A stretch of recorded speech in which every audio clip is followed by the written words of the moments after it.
देश के पूर्व प्रधानमंत्री डॉक्टर मनमोहन सिंह, जिनका कल यानी 26 दिसंबर 2024 को रात करीब 9:51 पर 92 साल की उम्र में निधन हो गया। मनमोहन सिंह एक इंडियन इकोनॉमिस्ट और पॉलिटिशियन थे, जिन्होंने 2004 से 2014 तक भारत के प्रधानमंत्री के रूप में काम किया। द इंडिपेंडेंट द्वारा उन्हें दुनिया के सबसे सम्मानित नेताओं में से एक और असामान्य शालीनता और अनुग्रह के व्यक्ति के रूप में भी वर्णन किया। उनका जन्म 26 सितंबर 1932 को पंजाब के एक छोटे से गांव गाह में हुआ था, जो अभी पाकिस्तान का हिस्सा है।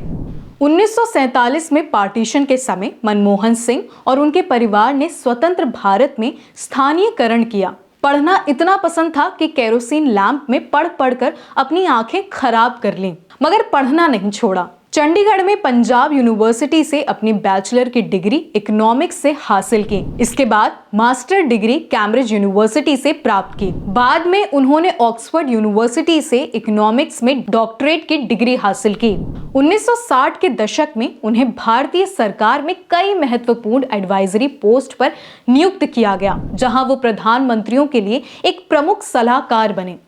मनमोहन सिंह ने भारतीय रिजर्व बैंक में भी काम किया, जहां उन्होंने 1976 से 80 तक डायरेक्टर और 1982 से 85 तक गवर्नर के रूप में अपनी सेवाएं दी।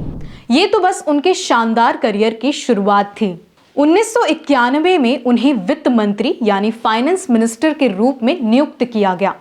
90 के दशक की शुरुआत में भारत आर्थिक संकट के कगार पर था। भारत के पास काम चलाने लायक भी पैसा नहीं बचा था। उस वक्त नरसिम्हा राव ने मनमोहन सिंह को वित्त मंत्री बनाया, इकोनॉमी में सुधार लाने के लिए। उस समय माहौल ऐसा बना कि लोग कहने लगे थे कि ये नेता अब देश को बेच देंगे। ऐसे में नए नियम लाने में भी डर था। राव का साफ कहना था कि अगर ये सुधार सफल हो गए तो सरकार को क्रेडिट मिलेगा, अगर नहीं हुए तो सिर्फ मनमोहन सिंह की जिम्मेदारी होगी। पर सुधार सफल हुए। मनमोहन सिंह ने इंडियन रुपये को डिवैल्यूएट किया।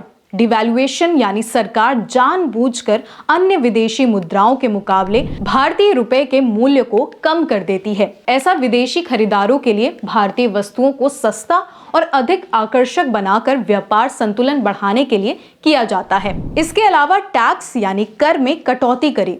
कई सरकारी कंपनियों को प्राइवेटाइज किया गया और विदेशी निवेश को प्रोत्साहित किया। इन सभी सुधारों ने देश की अर्थव्यवस्था को बदल दिया और एक आर्थिक उछाल की शुरुआत की। फिर साल 2008 में भारत में प्रगति के साथ ही ऊर्जा जरूरतें बहुत ज्यादा बढ़ गईं। हर गांव तक बिजली पहुंचाने के लिए बिजली पैदा करना भी जरूरी था। इसके लिए न्यूक्लियर प्लांट लगाना सबसे आसान तरीका है, पर इसके साथ जिम्मेदारी और खतरा भी बढ़ जाता है। तब भारत और अमेरिका के बीच एक सिविल न्यूक्लियर एग्रीमेंट हुआ।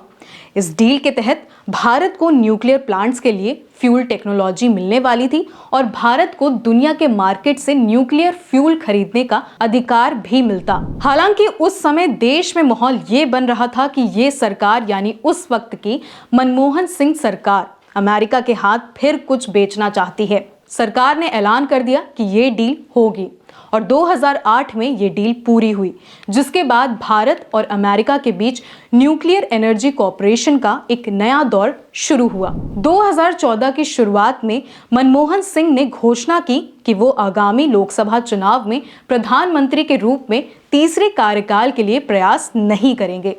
उन्होंने 26 मई 2014 को अपना पद छोड़ दिया। विद्वान, अर्थशास्त्री, प्रशासनिक अधिकारी और भारत के 13वें प्रधानमंत्री श्री मनमोहन सिंह को उनके कार्यों और ईमानदारी के लिए हमेशा याद किया जाएगा।